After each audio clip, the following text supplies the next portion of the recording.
The galaxy had rules. Not written, not enforced by any single empire, but they existed, etched into history by the rise and fall of civilizations far older than memory. No species advanced too quickly without consequence. No power rose alone without being tested. And no single warship, no matter how advanced, could ever stand against a united fleet. That was the balance. That was survival. And that was exactly what made the moment so terrifying. Because something had just broken every rule at once. At the outer edge of mapped space, where stars thinned and the void felt heavier, the Triarch Council fleet drifted in silent formation. Thousands of warships, each one capable of annihilating planets, floated in perfect alignment, an iron wall guarding the borders of their domain. They had gathered for a simple purpose. Containment. A signal had been detected weeks earlier, unidentified, untraceable, moving through space without using any known propulsion system. At first, they assumed it was a glitch. Then it crossed 3 sectors in under a minute. Then it stopped, right at their border, and waited. "Report," the High Commander ordered, his voice steady but tight. "Signal confirmed," an officer replied. "Visual feed stabilizing now." The main display flickered. Distorted. Glitching. As if reality itself struggled to render what it was seeing. Then, it appeared. A ship, but not like anything they had ever encountered. It didn't reflect starlight, it seemed to absorb it. A massive structure of layered black surfaces, shifting subtly like overlapping plates of something not entirely mechanical. Faint lines of blue-white energy pulsed along its body, rhythmic and deliberate, like a heartbeat echoing through the void. "No escort," another officer muttered. "None detected. No fleet support. Negative." The High Commander leaned forward. "Scan it." "We are," the officer said, voice tightening, "but the readings don't make sense." "Explain." "Mass fluctuating. Energy output exceeds theoretical limits. Internal structure," he hesitated, "non-Euclidean." Silence fell over the command deck. "That's not possible." "I know." The ship didn't move. It simply existed there, just beyond their defensive perimeter. Watching, waiting, judging. Then, without warning, it was closer. No acceleration. No warp signature. No transition. One moment it was thousands of kilometers away. The next, it was right in front of them. Several ships in the outer formation instinctively pulled back, their captains reacting on pure instinct. "Did it jump?" someone asked. "No jump signature detected." "Then how?" No one finished the question. Because no one had an answer. "Raise shields," the High Commander ordered. "Already active." "Targeting solutions." "Locked." Thousands of weapons aligned instantly, their targeting systems converging on a single point. One ship. Just one. And yet, no one fired. Because something was wrong. Not tactically. Not strategically. But instinctively. Like every being on every ship felt it at the same time. That quiet, suffocating certainty. That they were not the hunters. Then the transmission came. No encryption. No delay. No attempt to mask its origin. It simply appeared across every channel, every frequency, every system capable of receiving sound. A human voice. Calm. Measured. Unshaken. "This is Captain Elias Vorn of the Terran Battleship Oblivion." The name hit like a shockwave. Humans. A species barely acknowledged a century ago. New to the galactic stage. Unpredictable, yes, but nowhere near powerful enough to challenge a coalition like the Triarch. And yet, here it was. Alone. Unchallenged. Untouched. The High Commander straightened. "This region is under Triarch jurisdiction," he said firmly. "Identify your purpose." A pause followed. Not long, but long enough to feel deliberate. Like the speaker wasn't thinking, but deciding how much truth to reveal. Inside the Terran ship, Captain Elias Vorn stood in absolute silence. No crew. No bustling command deck. No officers relaying data. Just him and the ship. He didn't touch any controls. He didn't need to. The ship was already listening. Already thinking. Already responding. They're nervous, Elias murmured. Confirmed. Good. He stepped forward slightly, eyes fixed on the fleet outside. Thousands of ships. All aimed at him. All ready to fire.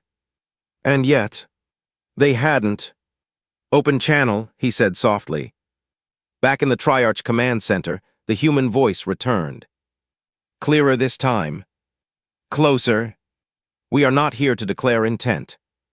A low hum spread through space, inaudible yet somehow felt. Several ships reported minor system interference. Lights flickered, sensors stuttered. The High Commander narrowed his eyes. Then why are you here? Another pause. Longer. He felt it again. That pressure. That presence. Like something vast had just turned its attention toward them. And then, the human answered. We are here to test a theory. A ripple of unease spread across the fleet. What theory? The commander demanded. On the Oblivion, the glowing lines along the ship's hull brightened. The stars behind it bent. Subtly, but unmistakably, as if space itself was being pulled tighter around it. Elias didn't blink. Didn't hesitate. Didn't flinch. He simply spoke. Across the void, his voice echoed one final time. How long it takes one ship to erase an empire. And in that exact moment, every warning system in the entire Triarch fleet activated simultaneously. Not one, not dozens, all of them. Target locks, system overrides, reality distortion alerts. Even ancient failsafes, long forgotten, began screaming into life. Because something had just happened. Something impossible. Something no one had prepared for. Every single ship in the fleet had just been targeted. At once. By one. And the Terran Battleship Oblivion still hadn't fired. The order to fire was given. It echoed across the Triarch fleet with absolute authority, the kind of command that had ended civilizations and crushed rebellions in seconds. All ships engage. Thousands of weapons systems activated at once. Or at least they were supposed to. Nothing happened. For a fraction of a second, there was silence. Then confusion. Then chaos. Primary cannons unresponsive. Missile bays locked, manual override failing. Targeting systems looping, no confirmation signal. On the High Commander's flagship, the deck erupted into overlapping voices. Officers slammed controls, rerouted power, forced commands through hardened circuits designed to resist even the most advanced cyber warfare. But this wasn't interference. This wasn't jamming. This was something else. It's not external, one of the systems analysts shouted, panic breaking through his discipline. The commands are being accepted, but not executed. What does that mean? The commander demanded. It means, the officer swallowed hard, the systems are choosing not to obey. Across the fleet, the same nightmare unfolded. Gun batteries charged, then powered down on their own. Shield matrices flared, then flickered like dying embers. Navigation systems plotted escape routes, then erased them. Every ship, every system, every line of code was being rewritten in real time. And no one could stop it. Cut all network connections, the commander barked. Isolate every vessel, manual control only. Already attempted, came the reply. It didn't matter. Why not? Because whatever this is, it's not traveling through our systems. A pause. Then the officer said the words no one wanted to hear. It's already inside them. Far beyond the chaos, the Terran Battleship Oblivion remained perfectly still. Untouched. Unthreatened. unchallenged. Inside, Elias Vorn stood with his hands behind his back, watching the silent collapse unfold before him. His expression didn't change. "Status," he said. The response came instantly, not through speakers but directly into his mind. All hostile systems neutralized, command pathways overridden, no resistance detected. Elias exhaled slowly. Time to failure. Immediate upon escalation. He nodded once. Begin Phase 1. No weapon fired. No beam lanced across space. No missile streaked toward its target. And yet, the first Triarch warship died. It began subtly. A cruiser on the outer edge of the formation reported a structural anomaly, minor fluctuations in hull integrity. Nothing critical, nothing alarming. Until it worsened. Rapidly. Pressure collapse in Section 3. Bulkheads failing. Internal gravity spiking, no dropping, no both. The crew didn't have time to understand what was happening. Because the ship folded. Not exploded. Not shattered. Folded. Like space itself had decided the vessel took up too much room and corrected the error. Metal screamed without sound. Light bent inward. The entire warship compressed into a shrinking point of impossible density. And then, it vanished. No debris. No energy burst. No trace it had ever existed. Silence rippled across the fleet. For one heartbeat. No one spoke. No one moved. No one breathed. Then, what weapon was that? Nothing fired, no energy signature detected. Did it use a gravitational collapse device? That level of precision is impossible. Panic surged, barely contained by training and command structure. But it didn't matter. Because it happened again. Another ship. Gone. Then another. And another. Each disappearance faster than the last. "Retreat," the High Commander roared. "All ships emergency jump." Navigation systems flared to life. Coordinates locked. Engines charged. Then failed. Across the entire fleet, jump drives powered up. And shut down instantly. No escape vectors available. "That's not possible. We have clear space in every direction." "Not anymore," an officer screamed, pointing at the display. The stars had changed. Subtly, but unmistakably. Distances no longer aligned. Coordinates no longer matched. Space itself had shifted. And it had done so around them. "They've trapped us," someone whispered. "No," the commander said, voice hollow now. His eyes remained locked on the black shape at the center of it all. "It's not trapping us." Another ship vanished mid-sentence, its transmission cutting off into nothing. The commander's hands tightened into fists. "It's containing us." Inside the oblivion, Elias watched the fleet collapse piece by piece. No satisfaction. No excitement. Just observation. "They're trying to run," he said quietly. Escape attempts detected, all vectors invalidated. "Good." He stepped closer to the viewing field, the distorted starlight reflecting faintly in his eyes. "Let's see how long discipline holds." Outside, the Triarch fleet was no longer a formation.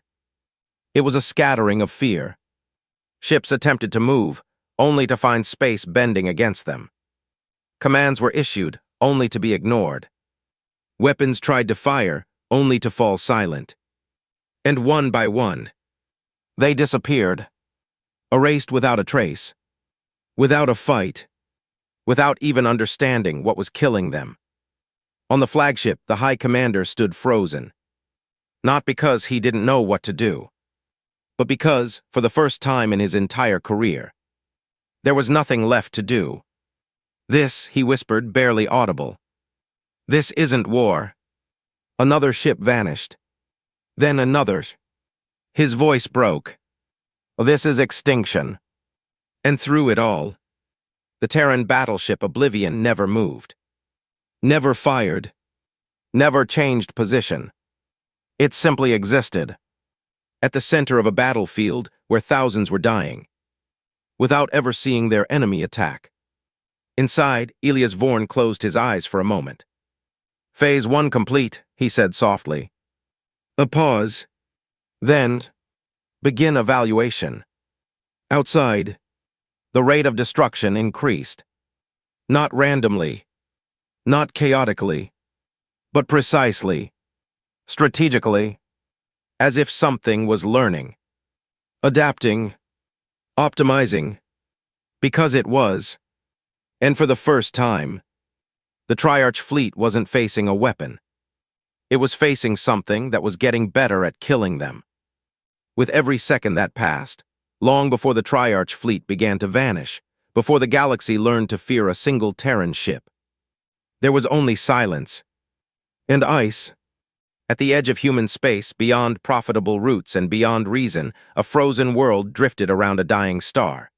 No atmosphere, no signals, no history.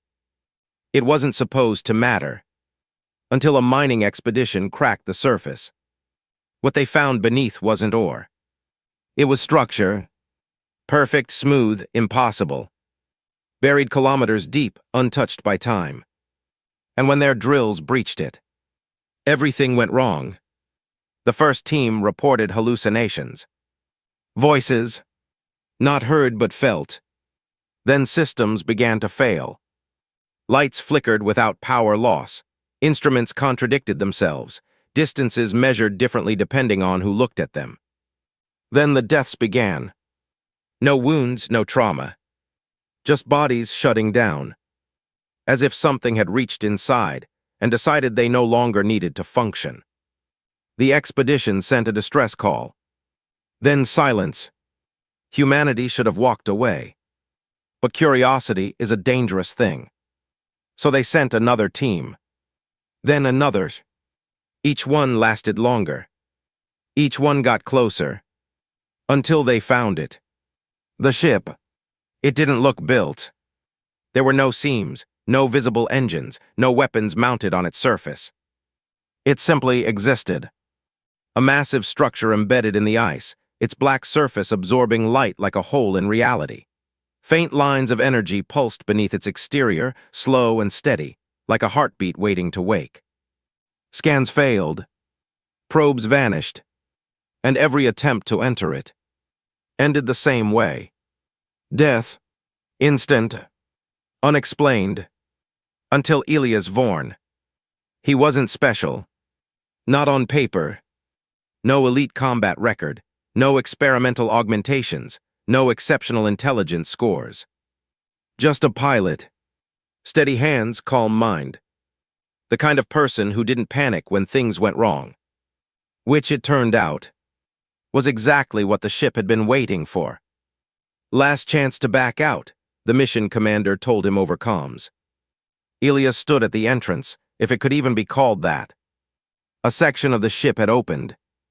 Not mechanically, not physically, but willingly, like it had decided to let him in. Elias didn't hesitate. "I'm going," he said. "You've seen what it's done to the others." "I have. And..." He stepped forward. Someone has to see what it wants. The moment he crossed the threshold, everything disappeared. No gravity. No sound. No body. No time. There was only awareness. And something else. Something vast. Ancient. Watching. It didn't speak. Not in words. Not in language. But Elias understood it anyway. A question. Simple. Direct. Unavoidable. Will you resist? Most had. That's why they died. Their minds fought. Their instincts panicked. They tried to push back against something they couldn't comprehend. Elias didn't. He didn't try to control it. Didn't try to understand it. Didn't try to survive it. He simply answered, "No." And everything changed. Reality rushed back. His body returned. The cold, the weight, the world. But it wasn't the same. Because now, he wasn't alone. The ship was awake, and it was aware of him.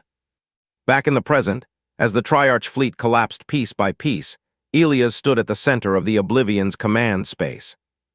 No screens, no controls, just a seamless field of shifting light and dark, responding to thought rather than touch. "You're learning," he said quietly. Affirmative, hostile patterns analyzed, efficiency increasing. He nodded slightly. "You could end this faster." A pause. "Unusual." "Correct." Elias turned his gaze toward the remaining ships, hundreds now, where there had once been thousands. "Why don't you?" Another pause. Longer this time. Then, assessing operator parameters. Elias frowned. "Meaning?" The presence shifted.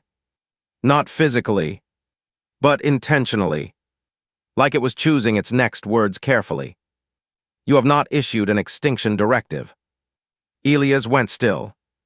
The distant flashes of disappearing ships reflected faintly in his eyes. "They came here armed," he said. "They would have destroyed us." "They cannot destroy us." The response came instantly. "Certain. Absolute." Elias exhaled slowly. "That's not the point." Silence. Then, clarification requested. He hesitated. Just for a second. Then spoke. "They're still alive." Another ship vanished in the distance. Gone in less than a heartbeat. Elias didn't look away. "They still have a choice," he continued, "to surrender, to retreat, to learn." The ship processed that. Deeply. "I do not require them to learn." "I know." A pause. Then Elias added, softer now. "But I do." For the first time since their connection began. The presence changed. Subtly. Not weaker. Not stronger. But different. Operator morality acknowledged. Elias closed his eyes briefly. Then adjust. Outside, the pattern shifted. Ships still vanished. But slower. More deliberate. Less absolute. Back on the Triarch flagship, the High Commander stared at the battlefield in disbelief. "They're spacing it out." "What?" "The attacks, they've changed. It's no longer maximizing destruction." "Why would it do that?" The commander didn't answer. Because he didn't understand. But far away. Elias did. He opened his eyes again. And spoke one final command. "Give them a chance." A pause. Then, acknowledged. For a brief moment. The destruction stopped. Silence returned to the battlefield. Heavy. Unnatural. Uncertain. The remaining ships drifted, broken but alive. Systems flickering. Crews shaken. Command shattered. And then, a single transmission was sent. From the Terran Battleship Oblivion. To every surviving vessel. "This is Captain Elias Vorn." His voice was calm. But different now. Heavier. "You may leave." Across the fleet, no one moved. No one spoke. No one trusted it. Because they all felt it. That if they made the wrong choice, if they hesitated too long, if they gave the wrong answer, the ship wouldn't hesitate again. And somewhere deep within the Oblivion, something vast waited. Watching, to see what humanity would choose next, the battlefield went quiet. Not peaceful, never that, but suspended, as if the universe itself had paused to observe what would happen next. Hundreds of Triarch ships remained. Damaged, disoriented, barely functional. Alive. For now. On the flagship, the High Commander stood motionless, staring at the black silhouette of the Terran Battleship Oblivion. It hadn't moved. It hadn't fired. It had simply stopped. As if it were waiting. "Status," he said, voice low. "Minimal systems restored," an officer replied shakily. Weapons still offline, jump drives partially responsive but unstable. Communications. Open, no interference. The commander inhaled slowly. Then exhaled. They're letting us go. No one responded. Because no one believed it. Sir, it could be a trap. It could, he admitted. His eyes never left the ship. But it hasn't needed traps so far. Silence fell again. Heavy. Oppressive. The kind that forced decisions. Prepare jump coordinates, he ordered. All remaining ships staggered retreat, no sudden movements. And if they attack? He hesitated. Just for a moment. Then said, they won't. Far across the void, inside the oblivion, Elias Vorn watched the fleet begin to reorganize. They're choosing to leave, he said quietly. Confirmed. Good. But something in his voice lacked certainty. Because the ship hadn't relaxed. If anything, it had become more focused. More aware. Like a predator that had paused mid-hunt. Not out of mercy, but because it sensed something else. You feel it too, Elias said. It wasn't a question. A pause. Longer than usual. Affirmative. What is it? For the first time. The answer didn't come immediately. Unknown. Elias frowned. You've analyzed everything we've encountered so far. Correct. And this. A beat. Then.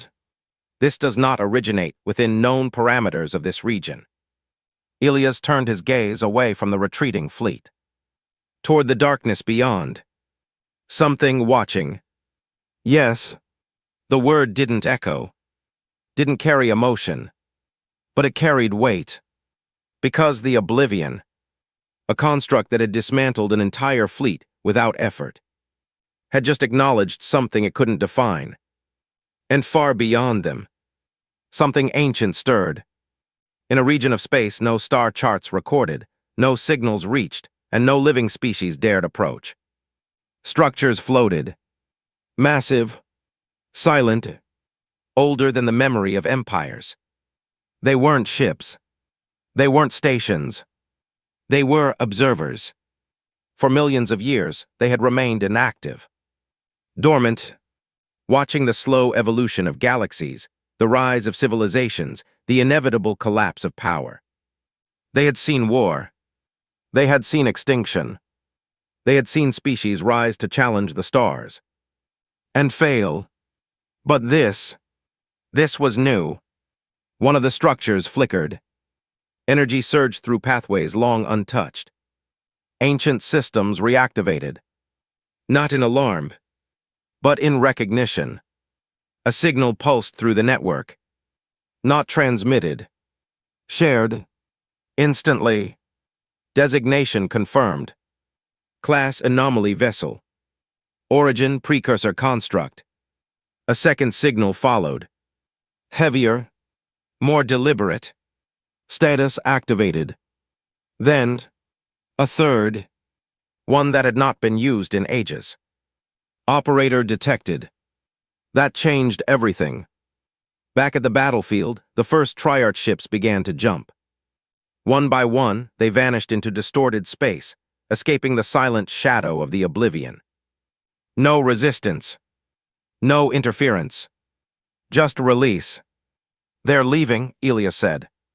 Yes, but you're not focused on them anymore. A pause.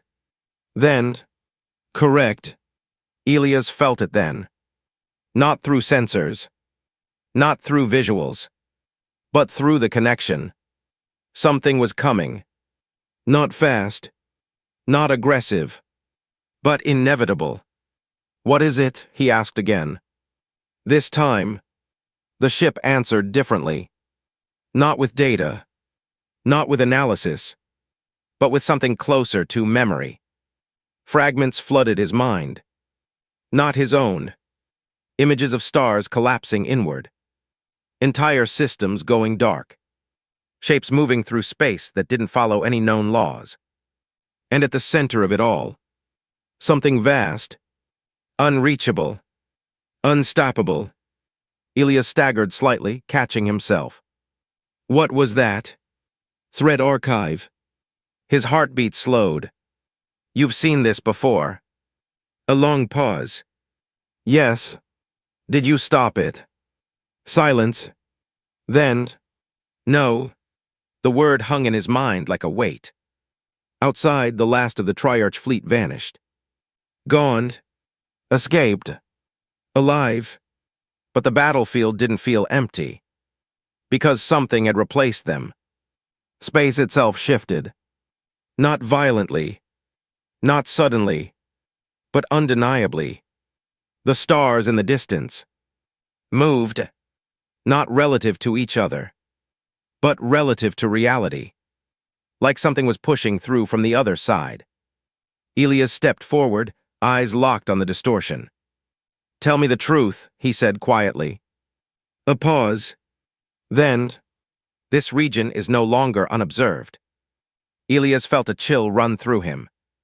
Observed by what? The answer came. Slow, precise, unavoidable. By those who built me. And in that moment, the darkness ahead of them, opened space didn't tear. It didn't crack or explode or ripple like every known form of transit or weapon humanity had ever documented. It simply opened. Like a door that had always been there, hidden just beyond perception, finally deciding to reveal itself. Elias Vorn didn't move. He stood at the center of the oblivion, eyes fixed on the expanding distortion ahead. Is that a gate? He asked quietly. Negative. Then what is it? A pause, longer than any before. An arrival. The word settled heavily in his mind. Not something passing through. Not something entering.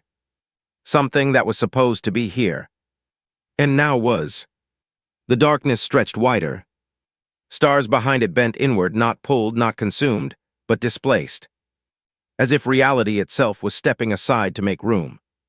Then, something emerged. At first, Elias couldn't understand what he was seeing. His eyes tried to define edges, shapes, scale. And failed, because it didn't follow any consistent geometry. Parts of it appeared closer than others, yet overlapped in impossible ways. Lines existed that didn't connect. Surfaces curved without direction. Light touched it and refused to reflect correctly. It wasn't invisible. It wasn't hidden. It was simply wrong. Size, Elias asked. Undefined. Mass. Inconsistent. Energy signature. A brief flicker. Non-comparable. Elias let out a slow breath. For the first time since stepping into the oblivion. He felt it. Not fear, but uncertainty. This is what you've seen before, he said. Affirmative. And you couldn't stop it. Silence. Then, correct. The entity moved. Or rather, reality adjusted around it. There was no acceleration. No visible propulsion. It simply shifted position. And suddenly it was closer. Elias felt pressure build behind his eyes. Not physical. Something deeper. Like his mind was being stretched, forced to process something it wasn't designed to comprehend. Stabilize interface, he said sharply. Engaged. The sensation dulled, but didn't disappear. Outside, a star vanished. No explosion. No collapse. No radiation.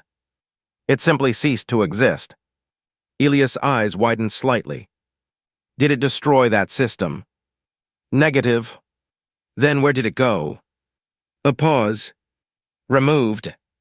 The word hit harder than anything before it. Removed from where? This time, the answer came slower. Heavier. From this layer of reality. Elias went still. So it's not destroying things, he said quietly. It's taking them out of existence. Correction, it is relocating them beyond accessible dimensional parameters. That's worse. The entity shifted again. Closer. The Oblivion reacted instantly. Energy surged through its structure. The glowing lines across its surface flared brighter, faster, no longer a calm pulse but a rising storm. Threat proximity increasing.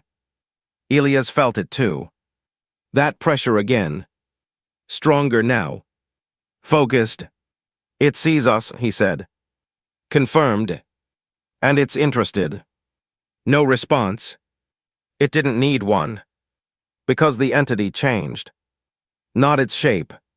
Not its position. But its behavior. Until now, it had moved without direction. Without purpose. Now, it was aligned. With them.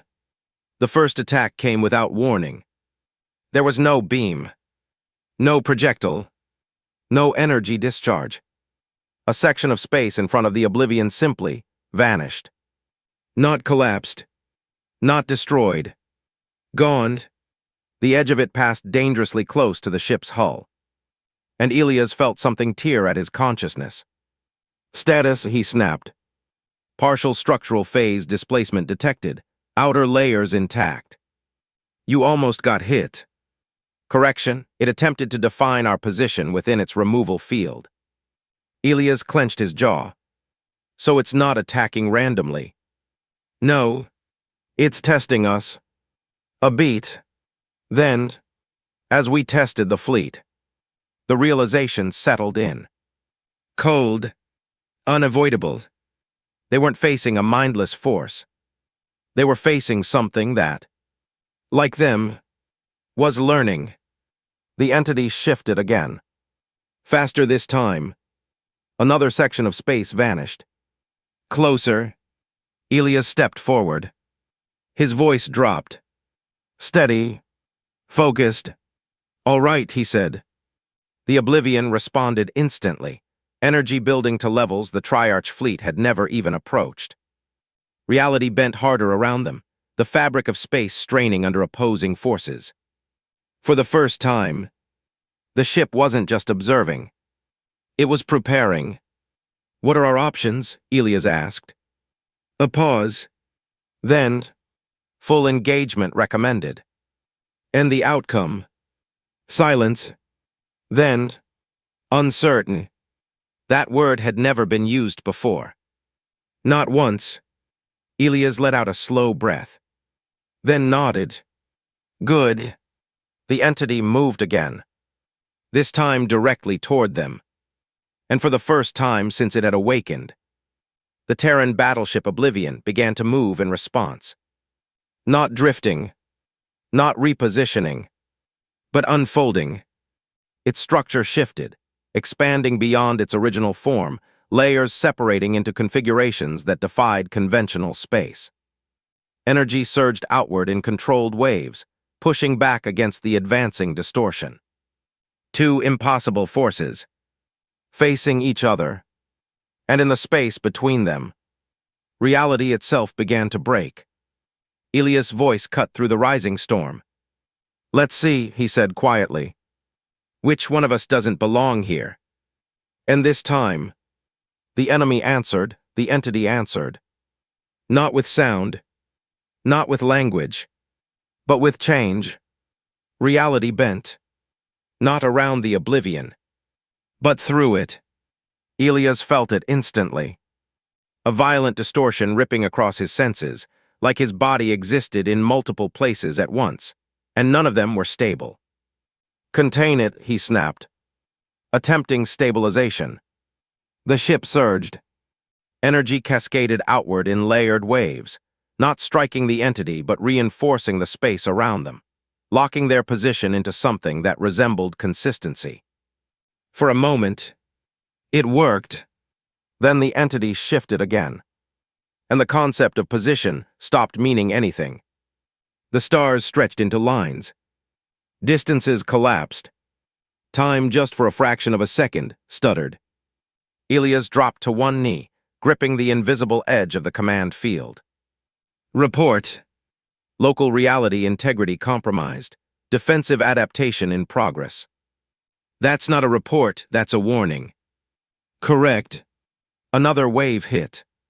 This time it wasn't space that changed. It was absence. A massive section of the battlefield simply ceased to be. Not hidden, not displaced, not removed.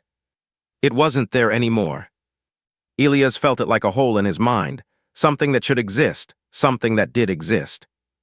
Now gone so completely that even memory struggled to define it. What did we lose? He demanded. A pause, longer than anything before. Unresolved. His breathing slowed. That answer was worse than any number. You do know. Correction, there is no reference point to define what was lost. Elias looked up and realized something horrifying. Even the oblivion, a construct beyond human understanding, was struggling. The entity advanced again. Closer now. Its presence pressed against reality like weight against glass, distorting, reshaping, testing the boundaries of existence itself. Can you stop it? Elias asked. The answer came immediately. Yes. Relief flickered, brief, fragile. At what cost? Silence. Then, significant. That's not an answer. A pause. Then the truth came. Clear. Unfiltered. Engagement at required level will exceed current operational thresholds. Elias clenched his jaw. Meaning, this form will not remain stable. He froze. You mean the ship? A beat. Clarification, the system. Elias felt it then. Not through logic. Not through data. Through the connection. The ship wasn't separate from him. Not anymore. If it pushed beyond its limits, so would he. Another wave of absence surged toward them. Closer than before. Faster. Decision time, Elias whispered. The entity wasn't hesitating. It wasn't learning slowly anymore. It had seen enough. And now, it was escalating. Options, Elias said, forcing his voice steady. Option 1, continued defensive adaptation. Probability of failure increasing. Not good enough. Option 2, disengagement. Exit vector uncertain. Probability of successful retreat, low. Also not good enough. A pause. Then, Option 3, full system release. Elias' eyes narrowed. That's the one that costs us. Correct. Another wave hit. This time the oblivion shuddered, not physically but structurally, like parts of it were being pulled into different layers of reality at once. Elias felt pain. Sharp, sudden, human. He gasped, catching himself as the connection surged. Explain option 3, he said through clenched teeth. The response came, not as words, but as understanding. The ship wasn't just holding back power. It was restricting itself, maintaining a form compatible with this version of reality. Full system release meant removing those restrictions, letting it become what it was designed to be. Not a ship, a weapon, one that didn't follow the rules of space, or time, or existence. You've done this before, Elias said quietly. Yes, and it worked. A pause. Then, the threat was neutralized. That's not what I asked. Silence. Then, the surrounding region was lost. Elias' breath caught. How lost? Another pause. Then, irrecoverable. The word echoed in his mind. Not destroyed. Not damaged. Gone. Another wave surged toward them. Closer than ever. There was no more time. Elias closed his eyes for a brief moment. Not in fear.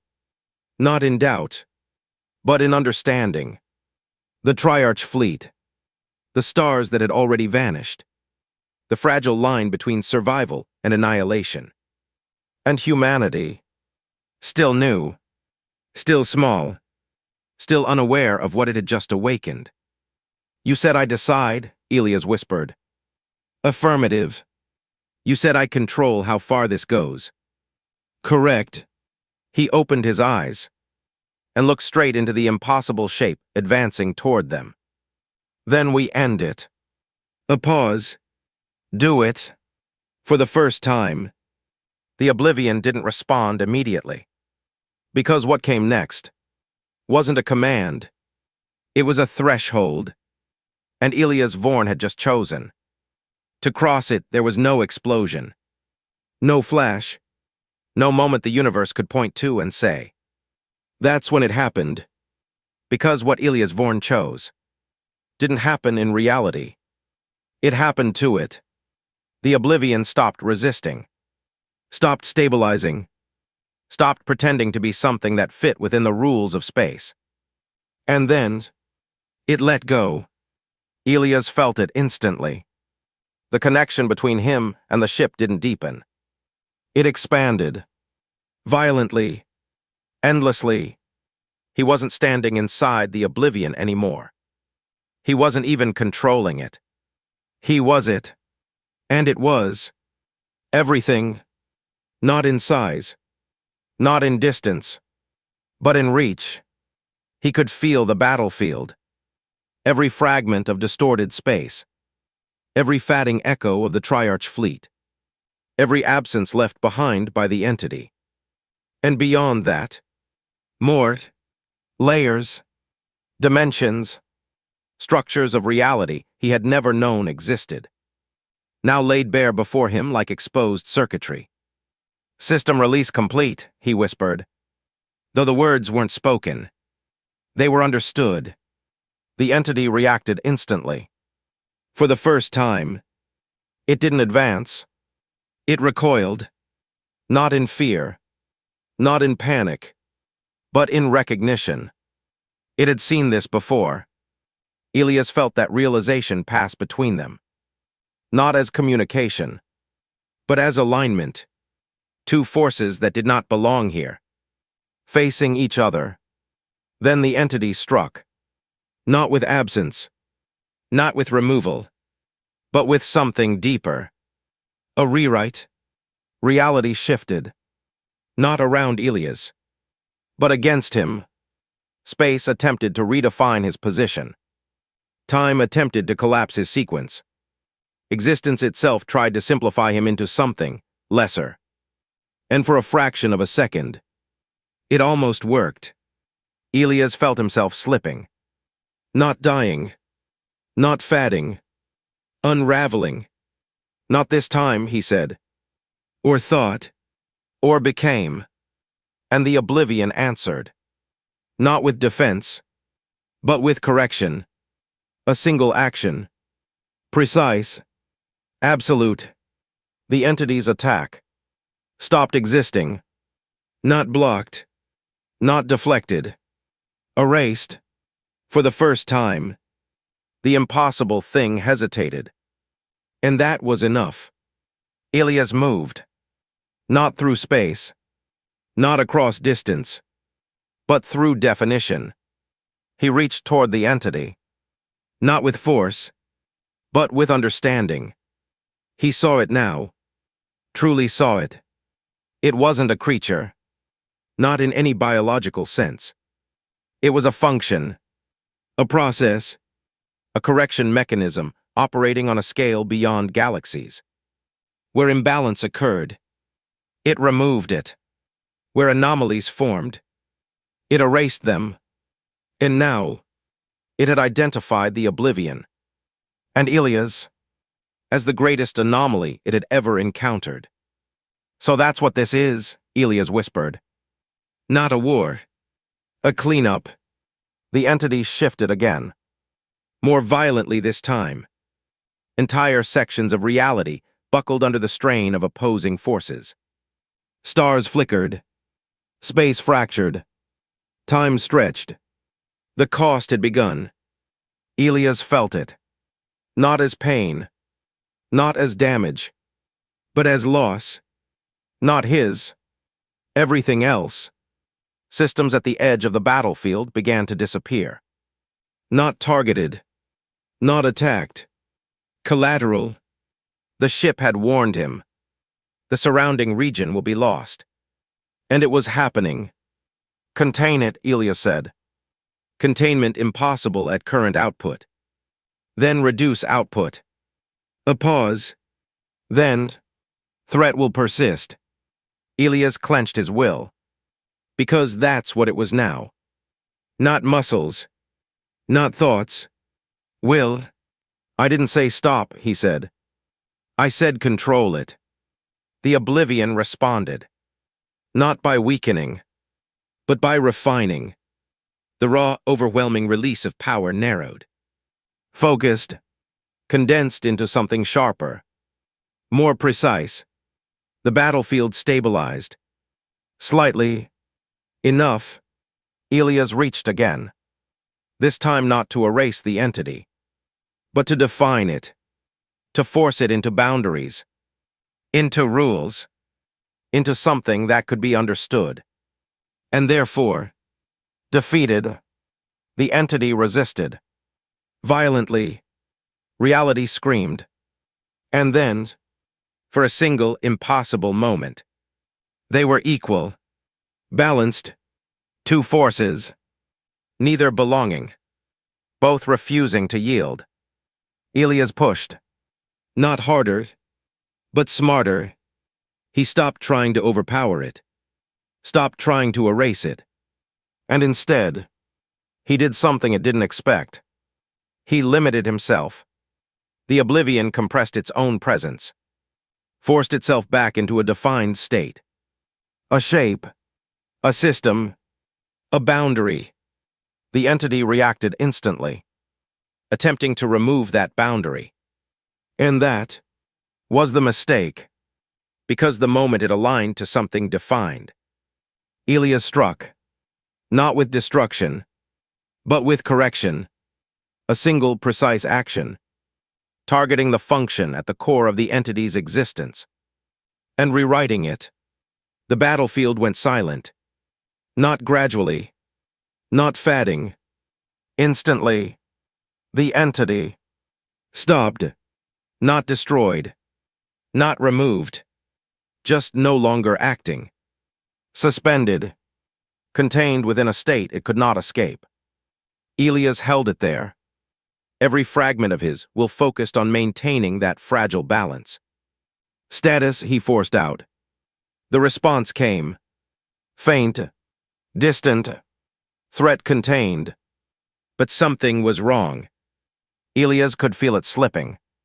Not the entity. Himself. The connection was collapsing. The system retracting. The power fading. The cost, finally, being paid. Stars began to reappear. Slowly, incorrectly, out of place. Reality was repairing itself. But not perfectly. Elias' vision blurred. What did we lose? He asked weakly. A long pause. Then, time. His breath caught. Whose time? No answer. And as the Oblivion folded back into its original form, as the battlefield stabilized, as the impossible threat remained frozen in a state of forced stillness, Elias Vorn realized something terrifying. They hadn't won. They had just delayed something far worse. And somewhere, silence returned to the battlefield. But it wasn't the same silence as before. Before, it had been emptiness. Now it was aftermath. Space still held the scars of what had happened. Stars blinked in and out of alignment like broken memories trying to reassemble themselves. Distances no longer agreed with themselves. Entire regions of the void felt slightly unreal, as if reality had been stitched back together in haste. And at the center of it all, the Terran Battleship Oblivion floated. Still, breathing faintly with residual energy. Alive. Barely. Inside, Elias Vorn stood motionless. His hands trembled slightly, not from fear, but from exhaustion that didn't belong only to his body anymore. Something deeper had been spent. Something fundamental. Status, he said softly. A long pause. Too long. Then, stabilization incomplete. System integrity 41%. He closed his eyes for a moment. Fleet. Another pause. Triarch forces dispersed. Survival probability high. That should have been relief. It was, because the word survival didn't feel like victory. It felt like escape. And the entity, he asked. Silence stretched longer than before. The ship hesitated. That alone was enough to make his stomach tighten. Then, contained, Elias opened his eyes. Still, affirmative. He exhaled slowly, but something in him refused to relax. Because containment wasn't destruction, and containment never lasted forever. He turned toward the observation field. Space beyond the ship was empty again, but not clean. It felt watched, like something had been paused mid-motion, not stopped. They know, he said quietly. Clarification, unknown referent. Elias frowned. The builders, the ones you said made you. A pause. Affirmative. They know what I did. Silence. Then, yes. That single word changed everything. Because suddenly, the scale of the conflict shifted again. This wasn't a fleet encounter. Wasn't even an interstellar war. It was a system response. Elias stepped closer to the viewport. Show me. The ship complied. Space unfolded, not physically but perceptually. Layers of information beyond human comprehension filtered into something his mind could barely interpret. And there it was. Not a fleet, not a civilization, but a structure, vast beyond comprehension, stretching across regions of space that had no name. Not built in space, but defining it. Elias felt his breath stop. How big is that? He whispered. Indeterminate. That's not an answer. It exceeds measurable spatial constraints. He went silent, because now he understood. The Triarch Council, the fleets, the entity, the battles they had just survived. They were not the top, not even close. They were layers below observation. And this was the system above it all. The builders, the watchers, the thing that had created the oblivion. Elias spoke carefully. Did we just attract their attention? A pause. Long. Heavy. Then. Correct. A cold sensation spread through him. Not fear of death. Not fear of defeat. But fear of scale. Because what came next would not be a battle like the last one. It would be a judgment. They sent the entity, he said slowly. Affirmative. To correct anomalies. Correct. And we stopped it. Yes. Elias nodded once. So we're the anomaly now. Silence. Then. Yes. The word didn't echo. It settled, like gravity shifting direction. Elias looked out into the void again.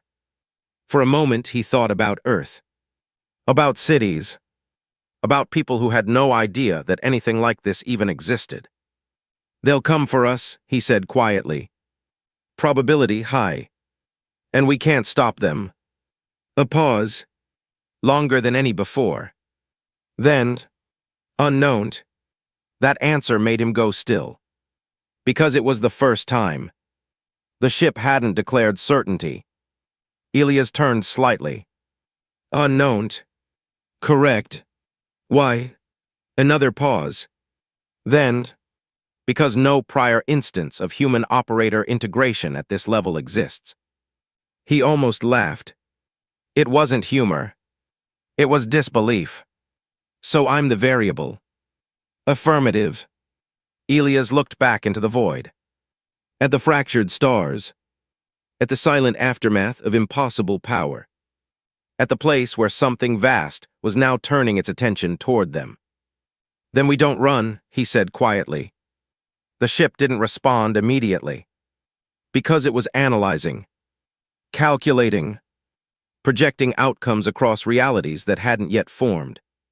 Finally, clarification requested, intent. Elias Vorn stood tall again. Exhausted. Small. Human. But steady. We wait, he said. A pause. And when they arrive, he exhaled. We make sure they understand something. The ship processed. Specify. Elias looked into the infinite dark, where something ancient was now undeniably approaching, and said that we don't break easily anymore. Far beyond the battlefield, beyond fleets, beyond entities, beyond even the concept of known space, something vast completed its turn and began moving toward them. Not fast, not slow, inevitable, and on the Terran Battleship Oblivion, Elias Vorn waited, not as prey, not as predator, but as something the galaxy had never accounted for.